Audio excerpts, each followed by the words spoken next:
Hey y'all, welcome back to the Fevolution podcast. I'm your host, Erica Marie, and you already know where we're going this week, right? So, most of y'all probably just assume that FEMFlow started with accounting, right? Because that's the field that Fem Solutions is in, the industry that it works and operates in.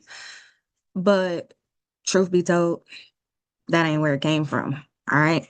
Most people, when they develop a framework or something like that in an effort to help others, it comes from theory, right? They have an idea and then they bring that idea to life. That's not where FEMFlow came from, though, right? FEMFlow came from lived experience, okay? And I told you that we was going to talk about it. I knew the day was going to come that I was going to have to talk about where the hell FEMFlow came from, right? Like, how did I even know that this needed to be a thing? And we gon' we gonna structure this like a story time because I told you I'm not giving you the polished version, right? You're gonna get the messy truth because that's the only thing that actually can make it make sense. Okay. So it's gonna feel like my life story. I'll just tell you that right now. It's gonna feel like my life story, but it's because you have to understand that FEMFlow didn't come from just one situation. It came from my life, right? How I've lived, the things that I've gone through and experienced, and what made FEMFlow necessary. Like FEMFlow existed before FEMFlow ever even had a name, okay? So we're gonna start in the beginning. All right. Most of y'all could probably relate to this. So growing up, I came from a middle class family and we were kind of like on the edge, right? So lower middle class at times, middle class at others, right? I don't really know how to say that, but growing up, there was a lot of times where we didn't always have a lot to eat, right? We always had a place to stay, but food, right? Clothes, um, other necessities were sometimes in abundance, other times not, right? So that's kind of how I grew up. So I always knew that things cost money, right? I wasn't one of those kids that was ever sheltered from the reality that every single thing that we need to survive in this life is going to cost us money, right? A place to stay, clothes, food, school supplies, electricity, water, heat, even air conditioning, everything costs money. We already know this, right? It's a fact of life, and that's something I learned very early. Um, but I guess I'm glad I learned it so early, right? Um, but again, I'm not gonna go too deep into the childhood thing because yeah, this is sort of my life story, but I'm doing my best to keep it structured and not turn this into like a 6 hour, I don't know, saga, I guess is the word I'm looking for. So all right, growing up, didn't have that much money. Um, but still had enough to get by, right? Still had what was needed the majority of the time. So I always knew what it was like to be kind of like living in survival mode, so to speak, right? Making every dollar stretch, and the economy was nowhere near where it is today. Okay, so I guess it was probably a little bit easier back then than it is now. Um, but then we go to my young adulthood years. Okay, I had my first child when I was 17. Um, she didn't make it. She was stillborn. Yeah, at 17. I was 7 months pregnant. I think I was 28 weeks, 26 weeks, 28. I was 28. Um, 28 weeks pregnant. Found out I had some sort of like crazy blood clot disorder. It was in the umbilical cord. Still had to give birth. Um, wasn't even living at home at that point. And then my next child, right, my rainbow baby, I had her when I was 19. By the way, I have all girls, if I never told you that. I had her when I was 19. Um, so from a young age, from like 16, right, I have been working nonstop, right? Sometimes two jobs at a time. Like first pregnancy didn't work two jobs, only had the one, but then by the time I got pregnant with my third child, second living, right? I was working two jobs, but I was also married. That's a whole other story we're not gonna get into. But working two jobs to support myself, my two daughters, and the person I was married to at the time.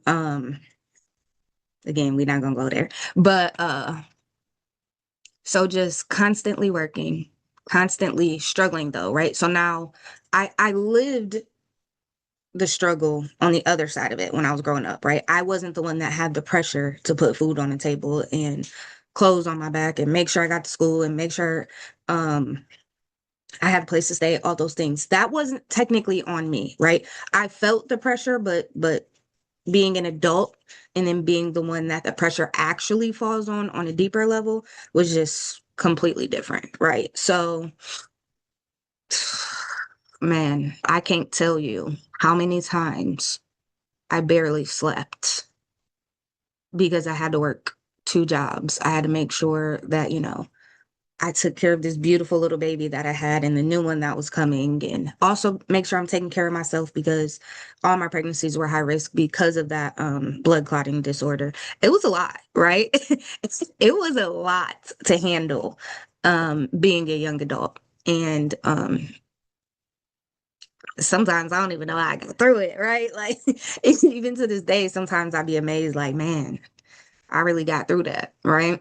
So it's crazy that that happened. So I mean, I was constantly working jobs. It was daycares, it was retail, it was basically anything I could find to make sure that I was providing for my family, that my girls were taken care of, that they had clothes, that they had food, that they had a place to stay. But there was also still a lot of instability because I'm younger. I have all this pressure on me. I left home sooner than most kids probably would have left home. Not fully by choice, but I guess partially by choice. So yeah, it was a lot.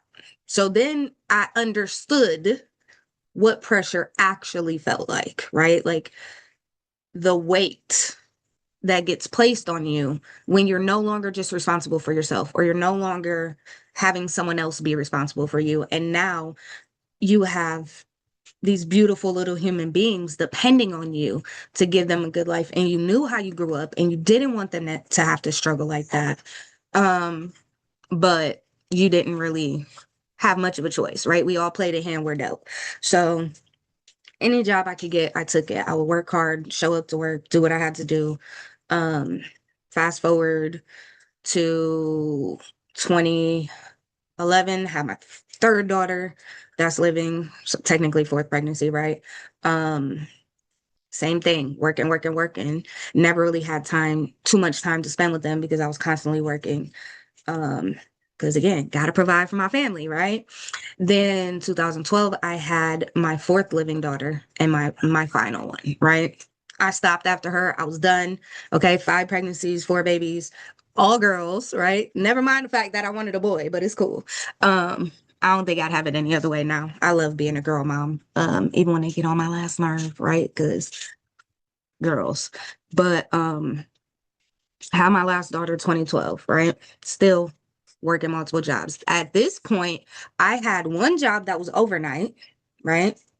The other job I'm doing during the day. So when did I sleep? Right? I was lucky if I got a few hours because usually when I was home, I still had to take care of them and do all the things for them. Maybe got a few hours of sleep before I had to get up and go do it all over again.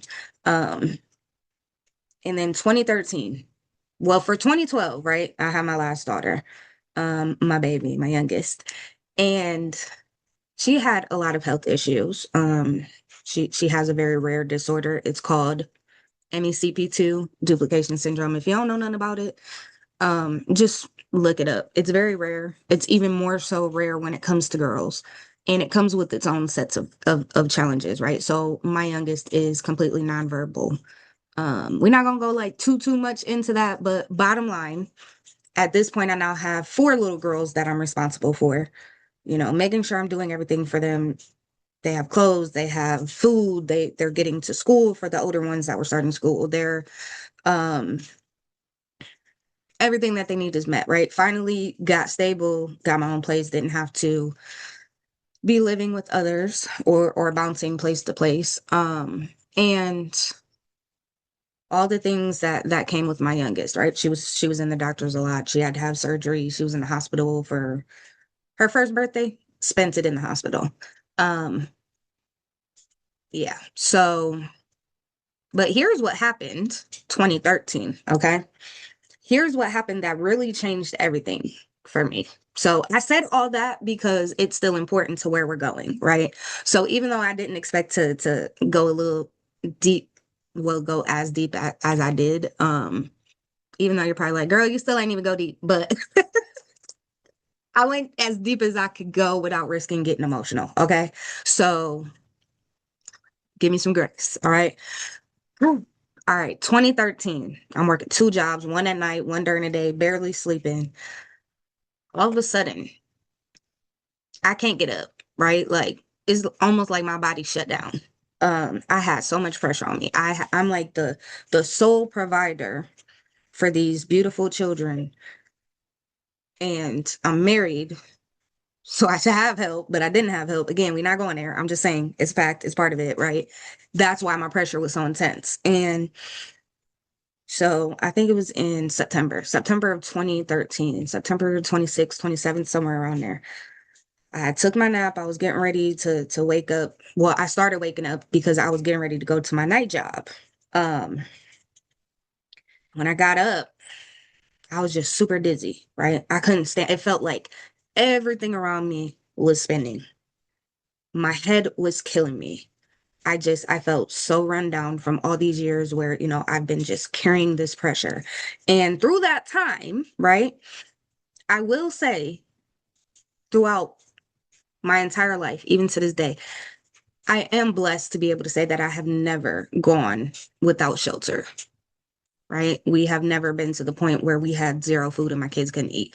There's times where I ate less so they could eat more, the things we do for our kids, right? But they always had clothes, they always had a roof over their head.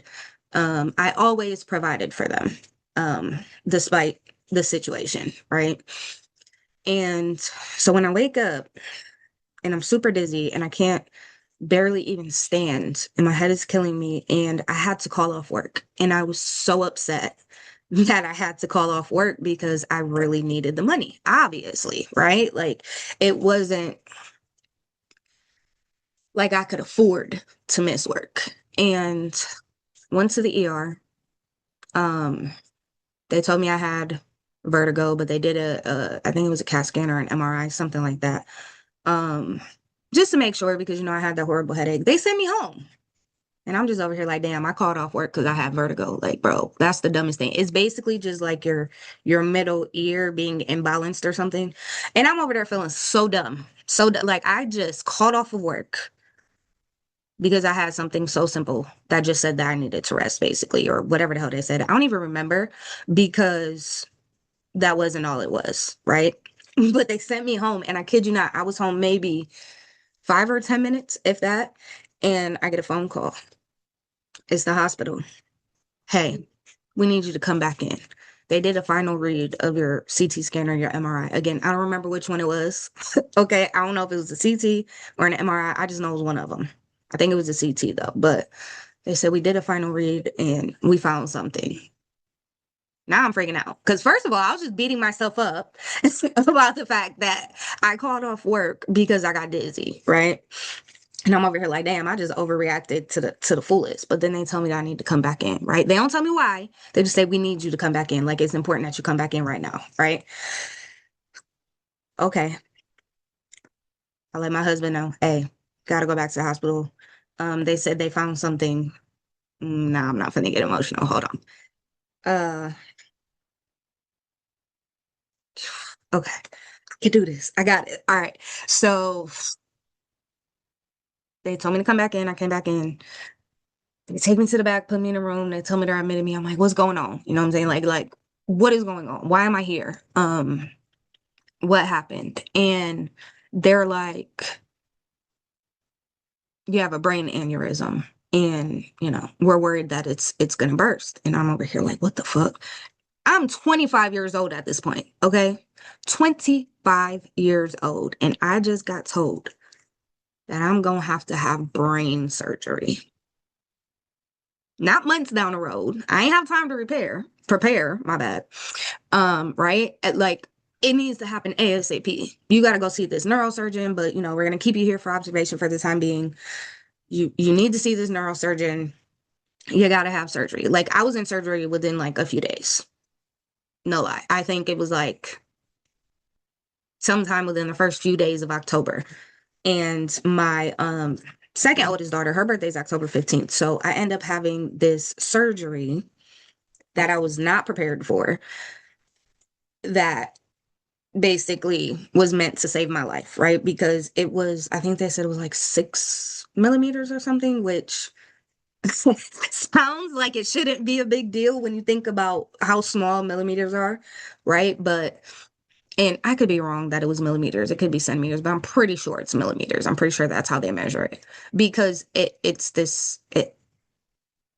forms in a blood vessel. And our blood vessels are just they're tiny, right? And we have tons of them in our brain. And so to me, I'm like 6 millimeters, that doesn't sound like nothing, right? Not realizing that for your brain to have something of that size in there is a huge deal, right? Like that could have absolutely, thank God it didn't, but it could have absolutely been the end of me. And I spent my entire life to that point, basically, right? That's how it felt at the moment, but really it was like 16 and on, working nonstop. And now all of a sudden I have to have this major surgery, right? Because brain surgery isn't a small thing. And I'm not prepared. I don't know if I'm gonna make it, right? So from the time they released me, scheduled the surgery, right? I had about a few days and I took that time. I spent as much time as possible with my girls. I spent time with my family. I let them know what was going on, my mom and my siblings and them, and spent as much time with them as I could. And basically, at 25 years old, I'm laughing just so I don't cry. Okay. I'll do that when I start feeling it coming. But basically told them goodbye because I didn't know if I was gonna make it. And no. Uh had the surgery, and by the grace of God, obviously I survived. I'm trying to skip over that part because I keep feeling it come up. And, yes, it's 2026. This happened 13 years ago, but there are certain things that just stay with you, right? So, had the surgery. I do have a picture. Well, I don't know why the hell my mom took it. Yeah, she took a picture of me like post surgery. It's pretty graphic. I'm not gonna show y'all, but it was a tough time, right? Having brain surgery, 25 years old. I got four girls that need me. They depend on me. I'm the one taking care of them, and I can't afford to die. That's literally what the fuck was going through my head. Like, number one, I can't afford to die. Number two, I don't want to leave my girls, right? Like, I need to be here for them. And so I had the surgery. They fixed it, and my healing was taking way longer. Like, I think it was not even a month after I had the brain surgery, I ended up having a brain bleed. So I had to go back in to the hospital. And that was another scary experience. And then after that, like I couldn't even use, I think it was my left leg. Like I can't use my left leg at that point. Like I had to be using a walker. Like it was crazy. It was crazy. It was a crazy time. And then, my daughter went in for her surgery, and um they had to place a G tube at that time for her so she could start gaining weight because she was almost a year old, but she was almost the size of a newborn still. She was like barely 8 pounds. And it wasn't that she wasn't eating, that she wasn't being fed. It was that she couldn't keep things down. So I have a child that has complex medical needs. I just went through major surgery. She gets hospitalized because she has to have surgery. So, I'm still healing from mine, can barely walk, but I was there for everything with her, right? We even celebrated her first birthday in the hospital. But then I think a few weeks after that, maybe, um, I had another checkup. Obviously, I think it was like 6 months. I couldn't use my left leg, something like that. But basically, I got told, you're never going to be able to work again. Wait, what? Fuck you mean? My bad. Like, bro, I was floored. I was like, are you kidding me? I am 25 years old because I found this out shortly before my 26th birthday. And you're telling me I can never work again? Are you serious right now? Like, no, I have kids to provide for. Like, and they're just looking at me like I'm dumb because they're over here like, aren't you married? Like, it's not just on you, but they don't understand. Okay. They didn't know the ins and outs of that situation. So they didn't understand why I was saying that I need to provide for them. And they were thinking like, okay, she's married, she has a husband, like, hello, you can't work, let him do it. And whatever. But no, I just glossed way over that shit. But okay. So I can no longer work again. I was just, ugh, that was the worst thing ever. I got super depressed and just, I don't know. Somehow I made it through that time, right? Again, like I said, to this day, we've never been homeless. Like my girls have never went without, even if I've taken less so they could have more, right? We sacrifice for our kids. But so can't work no more. What the hell am I about to do? Like what am I gonna do? Right? Because at that point, my oldest was 6 years old. Nigga, I still got like 12 years till she's 18. And then it's three more after her that still needs to turn 18. These were the things that was going through my mind. And I'm just like, man, how am I about to do this? I don't know. Right. So the pressure was where, but they're telling me not to stress, mind you. They're telling me not to stress while simultaneously telling me I'm not gonna be able to provide for my kids anymore. Who the hell ain't gonna stress in that situation? You need not to stress. It's gonna make things worse. Da, da, da. And I'm just like, bruh, be for real. I'm supposed to not stress. So all that pressure I have been carrying all those years basically exploded into even more pressure while the doctors are telling me I cannot stress. It makes no freaking sense at this point, right?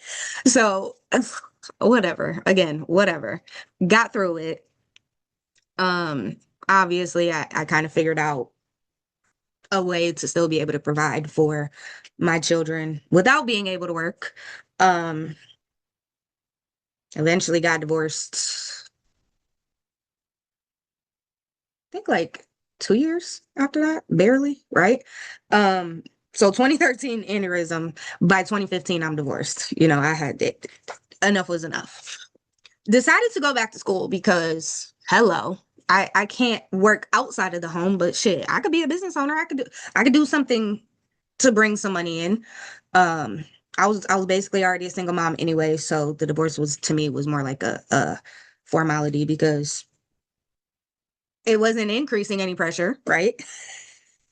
It was just, if anything, it was probably relieving a pressure point. But again, we're not gonna go there. Anyway, um, bottom line, went back to school, college, and was gonna do my business degree, right? Ended up taking an accounting class. Mind you, I had been doing accounting this whole time. Like I learned it as a teenager.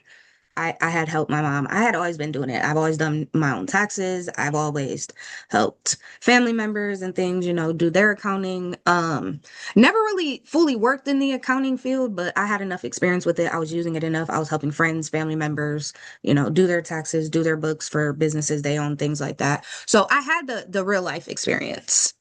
Um, Took the accounting class while working towards my business degree and decided to change my major. Then I got, I majored in accounting. 2021, I opened my first business, accounting firm, obviously, right? Um, and that's kind of where this method I had been using all of these years to kind of get me through, to make it to where, we were never homeless and my girls never went without food or clothes or things that they needed, right? Um, Now I was going to take those lessons and I was going to apply it to business, or so I thought, right? I say or so I thought because yes, I was still doing it for myself, but becoming a business owner is a whole other beast, ball game, whatever you want to call it, right? And so I'm rebuilding my life. I'm going back to college. I start a business because even though I can't physically work outside of the home, I need to be able to do something. Yes, I have health issues at this point. My daughter has her health issues. It's just me and my girls. And I'm a business owner now, right? So now I do have a source of income that can kind of help. And man, the lessons we learn as business owners, okay? I know y'all can relate to this one. So, because I had gone so many years at that point without being able to work, the pressure was more than probably any one person can handle. And to this day, it's probably a miracle. But like, so I know we all come across these programs, right? That promise to teach us how to go from 0 to 100K months and make money fast. And I'm over here like, yeah, this is my chance. You know what I'm saying? A program. I obviously could not afford it. No way in hell I could afford it, but I still invested. Still invested everything I had to this program. Ain't getting nothing out of it that I was supposed to. Okay. Didn't get nothing out of it that I was supposed to. I was mad as fuck that I even made the investment. But as business owners, these are things we do, right? We're constantly bombarded with professional development classes and things like that we could take in hopes of making more money because we're all looking for any way we can to relieve the pressure, right? Like being a business owner is not for the weak. It's not. Um, if you can't handle an intense level of pressure, then you don't need to be a business owner. Okay. Because you're going to fold. You're going to fold. It's going to be too much. And I say that with all the love. Okay. No judgment, no shame. It's not for the weak. It's not for everyone. Um, Everyone's meant to do a job. Not everyone is meant to work for themselves. Not everyone can handle it. But I think by now, I think I've proven the life that I've had, I can handle some motherfucking pressure. Okay. But it is still a whole nother beast. Like, ugh. But yeah. So investing in these programs, trying to make more money, putting myself more in debt, trying to get out of debt. Like, I know I'm not the only one that will go in debt trying to get out of debt, right? We've all done it at some point in time in our lives. That's why I can joke about it. That's why I can laugh about it because I feel like this is a collective experience, right? I know I'm not alone, even if somebody doesn't want to admit that they did it. You know what I'm saying? It's probably at least one time in their life where they did some dumb shit trying to make some money and regretted it, right? Or they went in debt trying to get rid of that and it just cascaded from there. Most people, I'm not gonna say everybody, right? Most people can relate to that. But there are some people that are way more financially fortunate enough to not have to worry about going in debt trying to get out of debt. Because it's like one of those things where it's like that makes zero sense. Why would you go deeper into debt trying to get yourself out of debt? I don't know. Logic be going out the window when you're under pressure. That's just the truth, right? Like we don't think about things like that when we have this intense amount of pressure on us. We're just trying to think like, how do I get rid of this pressure? Oh, here's an opportunity. I got to take on some debt to take advantage of this opportunity so I can make more money and then I'll be cool, right? My life is going to change. Everything's going to be beautiful, da, da, da, right? It don't always work out like that. Um, it do not. But long story short, Cause like I know, I told y'all it's the messy truth. Like there's parts of this that I'm like, damn, why the fuck I say that? Like it's parts of me going into the story that I'm wishing right now in this moment I could be like, let me just re-record this episode. And I could. I absolutely could. But I promised y'all the messy truth. So while I'm not going too deep into some of the dynamics that I'm sure you figured out that have happened in my life, I still probably gave y'all more info than I wanted to. Was trying my best. I was trying my best to like keep it high level, right? Don't go too deep into it. Don't go there. But I will say this. My life has not been easy. I've been through some shit. Okay, not just health issues, not just being a single mom even though I'm married. I mean some shit, okay?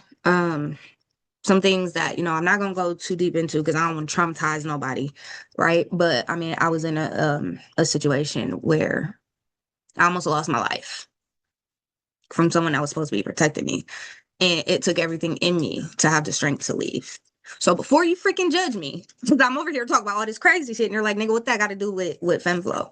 Understand that that is my lived experience because I've been very clear this whole time. I have never been homeless to this day. My kids have never went without what they need. You want to give me your chips and I'll open them? Sorry, my youngest is right here. I ain't finna fight her for these chips. She was trying to reach them to me, but I wasn't paying no attention.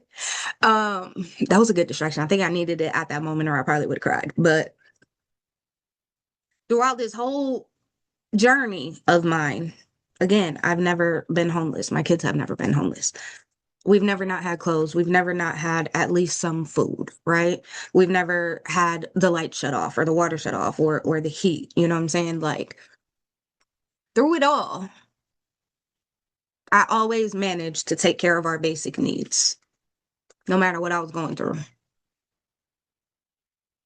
It didn't matter, right? I still got shit done.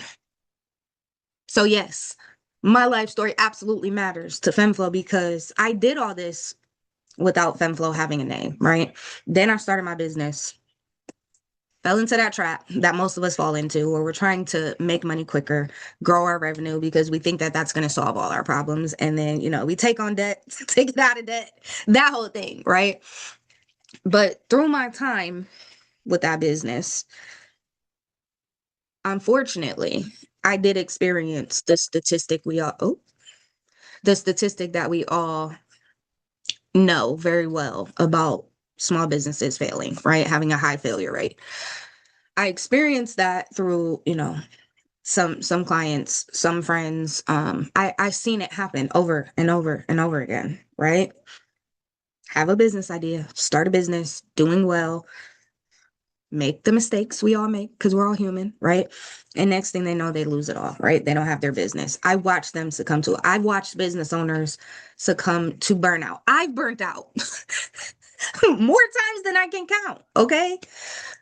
And that's why I say, like, when it comes to me, it's no shame, no judgment. Like, the reason I be so bold in the stuff I'm talking about most of the time is because I've been there. I get it, right?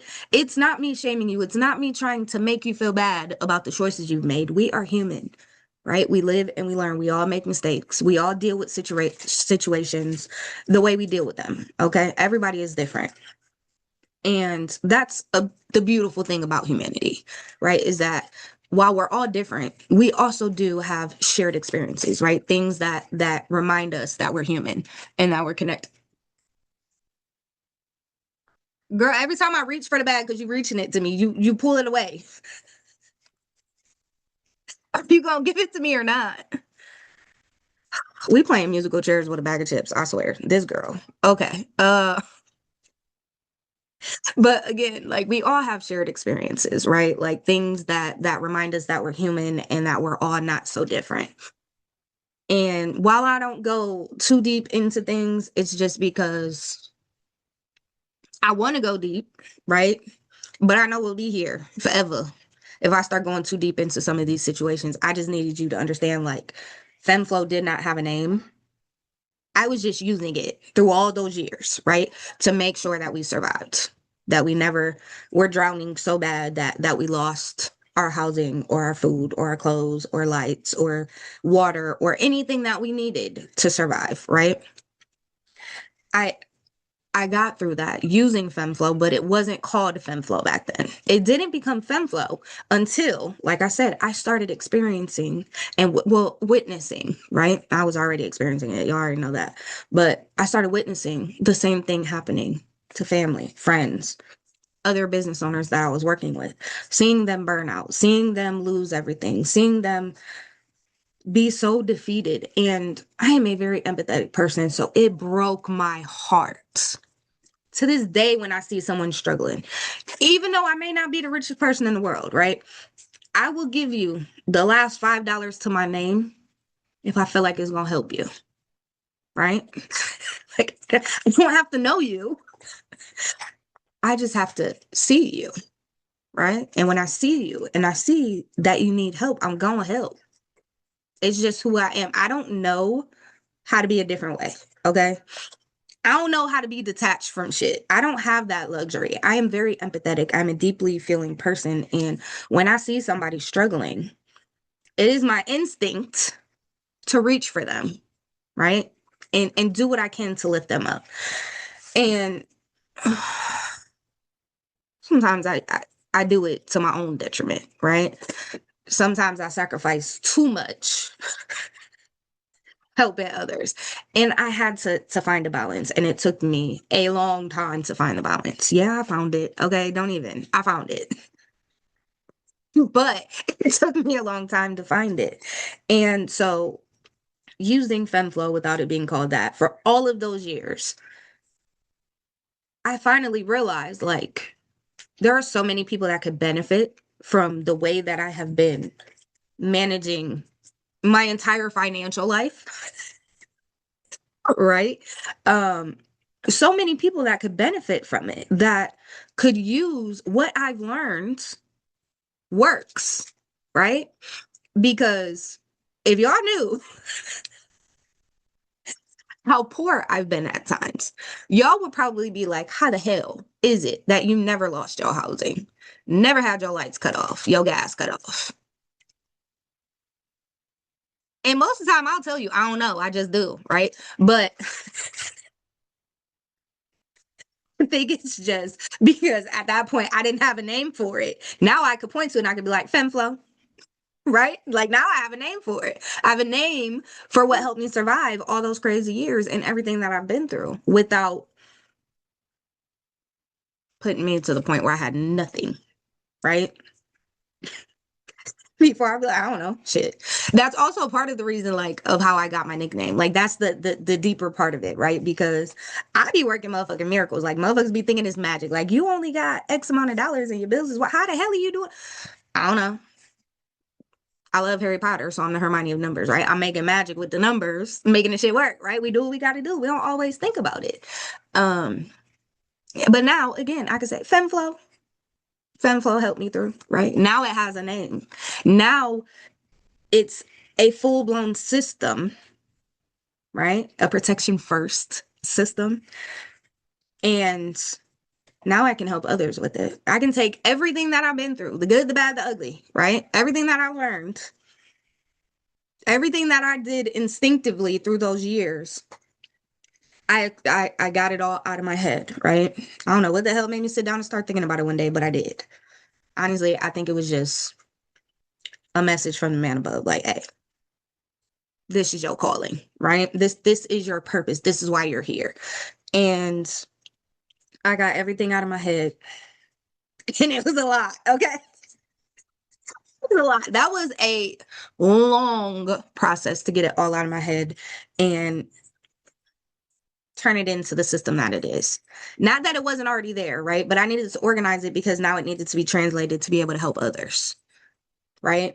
And I did that and it's here, right? So now it's available, but you needed to know where it came from.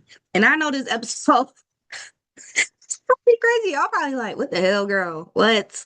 Make like what? But anyway, I realized that I couldn't keep it to myself, right? I had to organize it and systematize it to the way that made sense for others to be able to use it too. Because again, we're all different, right?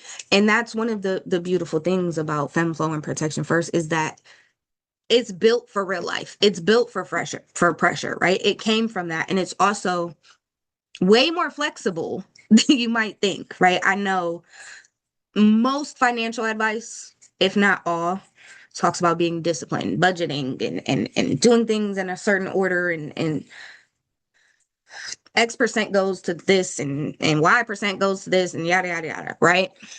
All of these things focus, like the core theme is discipline, but they don't think about the fact that when you're under an intense amount of pressure, your discipline go the fuck out the window. It goes out the window because your survival instincts kick in, that fight or flight, right? So all common sense that you had before that situation will go the fuck out the window. It does. It's a fact at this point, right? And FEMFlow doesn't like, yes, there's sequencing in it, but it's more so just naturally going with where your mind goes when you're in survival, right? Um, it gives that pressure somewhere to go instead of in here and in here and wherever else in your body, right? For me, it's always been my chest and my head, obviously. For other people, it might be their back, their arms, their legs, whatever, right? The stress goes somewhere, the pressure goes somewhere. You feel it somewhere. So it needs somewhere to go. So it's not in you. You're not the one carrying it. You're not the one feeling it. And FEMFlow is way more flexible because it has to be. Period. Right? I don't think I would have got through it if I was being super strict because I swear to God, like I should not swear to God, but my bad. I apologize. But I swear, right? Like I'm an accountant. Money is my thing. Okay. But I can't budget to save my life. Like I can budget. I just hate it because I feel too restricted. And I just blow my budget every time. I think it's just like a defiance thing, right? I don't like budgets. I don't know why. I just don't. But and that's why like FEMFlow could not be a budgeting system. I didn't give like no, it was never gonna be that. Like, do I do budgets? Do I keep track of those things? Yes, I do, right? But I don't do budgeting the way most people do budgeting. You might be like, what? It's because I don't like being restricted. I'm a free spirit, okay? And a lot of us are like that. Like some people, they thrive with the strict budgeting and putting X percent in this account and X percent in that account and Y here and Z here and PDQ, all that shit, right? I'm just not one of those people. I'm just not. Um, And it's not that those ideas are bad, right? It's just that like they don't work for everybody because everyone is different. We are individuals. For as much as we have shared experiences, right? Shared humanity, we are still individuals. We are still our own people and we all deal with situations differently. Me, I might deal with some uncomfortable shit by laughing through it, right? But other people might be like, what the hell are you laughing about? That's not funny. How are you empathetic if you're laughing about the nigga? Oh, my bad. My inner Aries came out. That completely came out. My bad. Okay. I'm probably gonna cut that part out.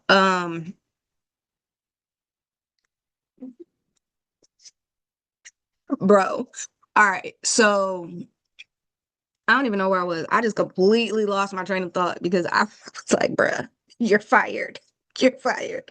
Bottom bottom line, right? I'm not that person that can just be super strict about everything. I have discipline, but discipline will only get you so far in my experience, okay? Because I don't know, it's just like that. But anyway,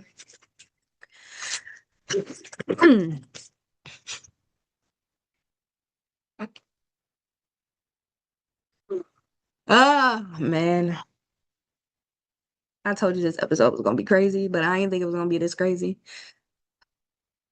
I cannot keep my composure. I'm trying. Okay. We just gonna, all right, we're gonna leave it here. So bottom line, FEMFlow came from lived experience. And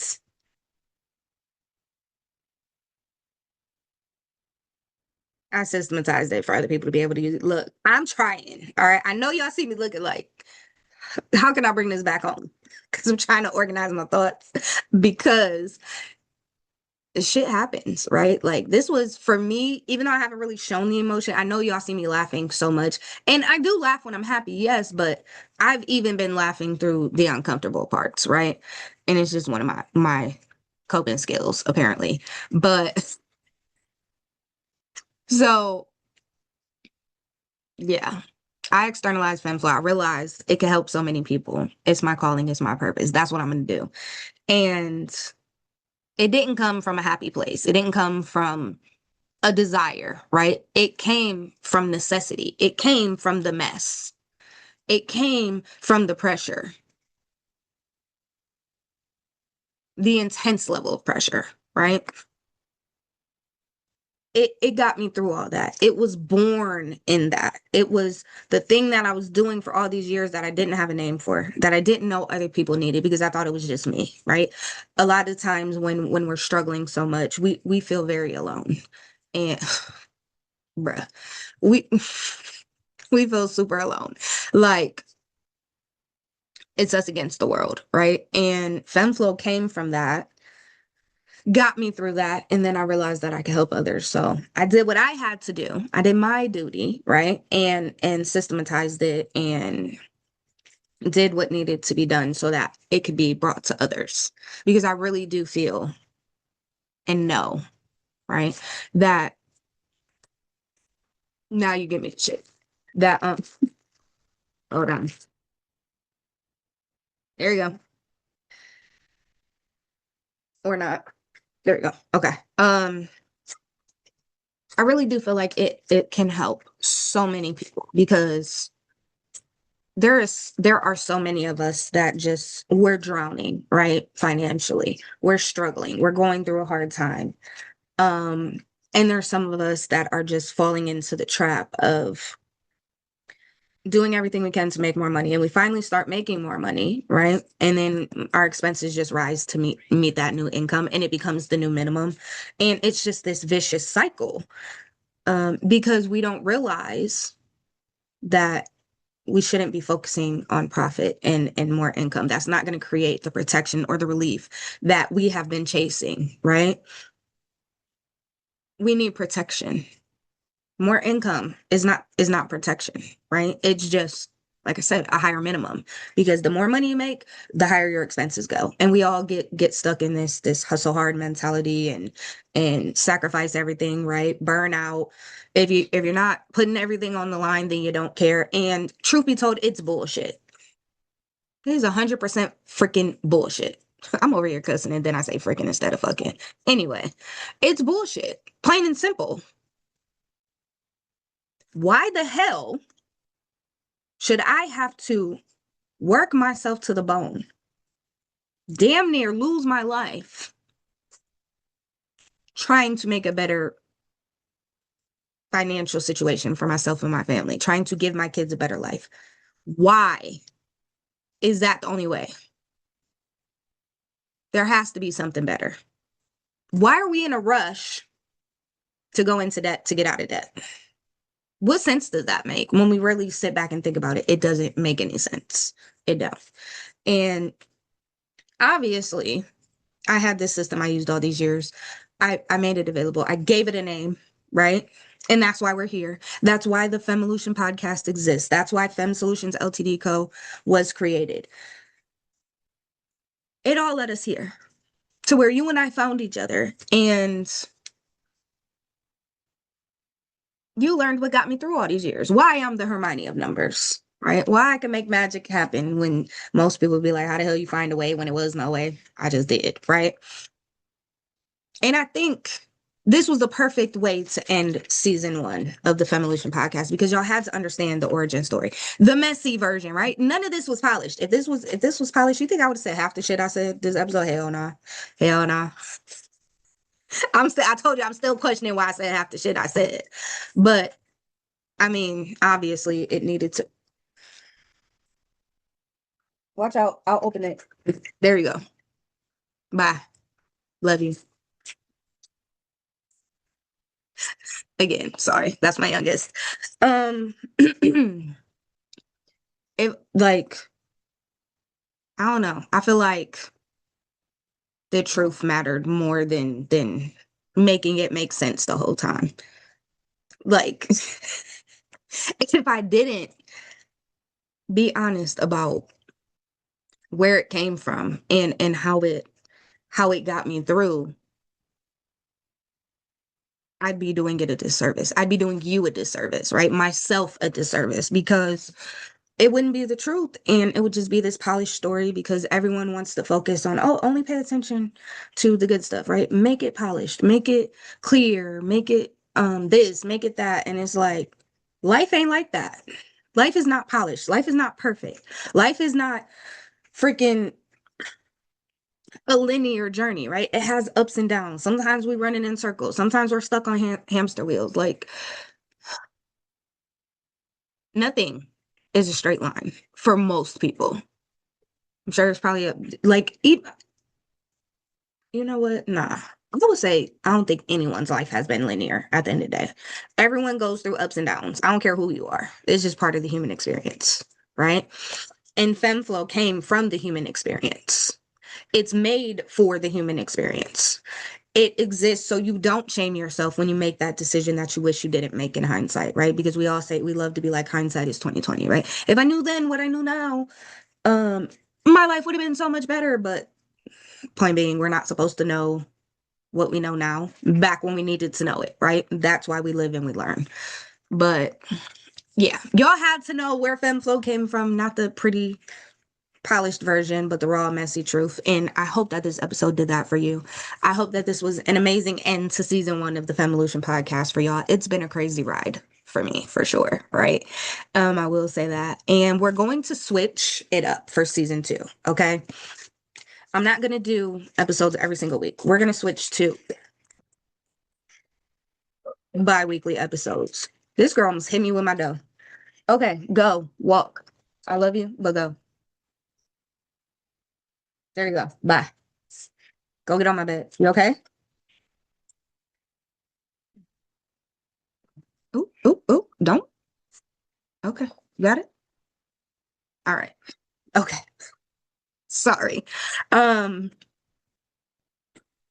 it's been a crazy, crazy ride for me. And I hope that, this season taught y'all a lot and really helped you understand where FemFlow came from, right? And who it's for. Um, and for season 2, we're gonna be switching it up. Okay. We're gonna be doing episodes every 2 weeks. At some point, we're gonna start having people come on the show, right? And it's obviously going to be like a virtual thing, right? It's going to be on Zoom. We're going to be recording, we're going to be having conversations. So if that's something you're interested in, there is going to be a link on my website, femsolutionsltd.com. It's going to be called I think it's connecting something. Hold on, I'll tell you. Let me not pretend like I know right now. Connect and collab, something like that. Um it'll be on the website if you're interested in, having conversations about FemFlow. If you have questions you want to ask me, you want to have conversations, you have an experience you want to share, right? Anything like that, I'm gonna be opening it up. We're gonna move to bi-weekly episodes. Um, but we're gonna at some point we're gonna start having guests on the podcast. Like that is my vision for where this is going. But season 2 is going to be about what happens now that FemFlow's here, right? What happens when that protection has to come first. That's pretty much what season 2 is going to be about. And honestly, the next episode, which will be 2 weeks from this one, right? It's going to be called the protection effect, right? Where that's what we're going to talk about. Yes, I had the title in my head. I came up with it like right before I started recording because I was like, dude, that's where we got to go, right? That's what we need to talk about. We need to talk about what happens when protection comes first, and I'm over here, I was thinking of the butterfly effect for some reason. But I was kind of like equating that to FEMFlow and, how it has that protection first lens. And I realized that there is a protection effect, right? So once you start putting protection first, it has a profound impact in areas you didn't even think it would. But that being said, thank you guys so much for being here with me through season one. I've had so much fun doing this podcast, and I know this episode was a crazy one, right? It was a crazy one. But just know, like, every single episode that I do, every conversation I have with y'all, even the conversations I'm gonna have in the future with people who want to come on, it comes from a place of love. It's never shame, it's never judgment. Just know that I've been there. I understand, right? Like, maybe not in your exact position, but I've been through some shit. I can can probably relate to things that you're going through, and I just want to help, right? That's all I want to do. Like, I want to be here to spread this beautiful framework, right? And just make people's lives better. I really feel like I was put on this earth to make people's lives better. I ain't know I was gonna be doing some financial reform, right? But I'm just blessed that I was chosen for this, and I'm blessed that y'all are part of this journey with me, and even virtually, right? And yeah, so I will see y'all in a couple weeks when we kick off season two, and we're gonna talk about the protection effect. I said the perfection. Yep. The protection effect. We're gonna talk about it. We're gonna talk about what changes when protection comes first. And if y'all got any questions in the meantime, you know how to reach me. Facebook, YouTube, right here. You can comment on this video on Spotify or YouTube. I'm on TikTok, Instagram. I got a website. You can email me, you can call me, um, schedule a call, whatever you want to do, right? Y'all have ways to connect with me if you want to connect with me. And I'm looking forward to hearing from y'all, right? I want to know what y'all have thought about season one, 100%. Like, and how you feel about where we're about to go in season two, and how we're about to take this whole new direction. But thank y'all so much for watching, and I'll see y'all soon. Okay, bye.